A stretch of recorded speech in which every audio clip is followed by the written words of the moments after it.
உடல் சூட்டை குறைக்கக்கூடிய முருங்கைப்பூ பொரியல் எப்படி செய்யலான்னு இந்த வீடியோவில் பார்க்கலாம் வாங்க. நாங்கள் வந்து ஃப்ரெஷ்ஷான முருங்கைப்பூ எங்கள் தோட்டத்துலேருந்து எடுத்துக்கிட்டோங்க.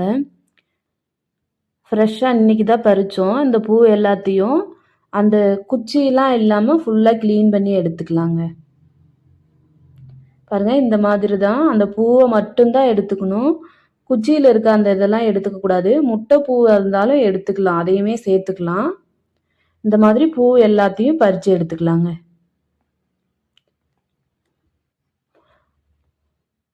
இப்போ பூ எல்லாத்தையும் பறித்ததுக்கப்புறம் பார்த்தீங்கன்னா எங்களுக்கு இந்த அளவுக்கு தான் பூ கிடச்சிச்சு. முருங்கைப்பூ வந்து பார்த்தீங்கன்னா உடல் சூட்டை வந்து தணிக்குங்க. வெயிலில் வேலை செய்கிறவங்க, ரொம்ப கடினமான உழைப்பாளி, விவசாயிங்க இந்த மாதிரி இருக்கவங்களாம் முருங்கைப்பூ எடுத்துக்கலாங்க. அடிக்கடி சேர்த்துக்கிட்டா உடல் வந்து குளிர்ச்சி பண்ணி கொடுக்குங்க. இப்போ வந்து முருங்கைப்பூ வந்து நம்ம பொரியல், முட்டை பொரியல் மாதிரி செய்யலாங்க. முருங்கைப்பூ சேர்த்து முட்டையும் சேர்த்து பொரியல் செய்யலாம். இன்னைக்கு வந்து அந்த மாதிரி செய்யாமல் நம்ம நெய்யில் மட்டும்தான் வதக்கி எடுத்துக்க போகிறோம். இப்போ நெய்யில் வதக்கிறதுக்கு பார்த்தீங்கன்னா இந்த ஸ்பூனில் 2 ஸ்பூன் நெய் சேர்த்துக்கிட்டேன். இப்போ இன்னைக்கு பறித்த பூ எல்லாத்தையும் உடனே சேர்த்து வதக்க போகிறது இல்லைங்க.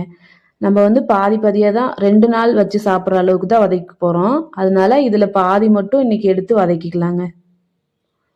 இப்போ நெய் நல்லா காஞ்சதும் இந்த மாதிரி பூவை நல்லா சேர்த்துட்டு வதக்கிக்கலாங்க. பூ நிறைய இருக்க மாதிரி தெரிஞ்சிச்சுங்களா, வதக்கினோடனே கம்மியாயிருச்சு. அதனால இன்னும் கொஞ்சம் சேர்த்து நல்லா பூ எல்லாத்தையும் இந்த மாதிரி வதக்கி எடுத்துக்கலாம். இது சாப்பிட்றதுக்கு முருங்கைப்பூ வந்து கசக்கெல்லாம் செய்யாதுங்க, இனிப்பு சுவை இருக்குங்க. உங்களுக்கு கிடைச்சிச்சுன்னா நீங்களும் சாப்பிட்டு பாருங்க, எப்படி இருந்துச்சுன்னு சொல்லுங்க. இந்த மாதிரி ட்ரை பண்ணி பார்த்துட்டு. முருங்கைப்பூ வந்து உடலுக்கு ரொம்ப நல்லதுங்க. நீங்களும் ட்ரை பண்ணி பாருங்க, கண்டிப்பாக கிடைக்குங்க. அது கிராமத்துலலாம் முருங்கைப்பூ நிறையவே கிடைக்கும்.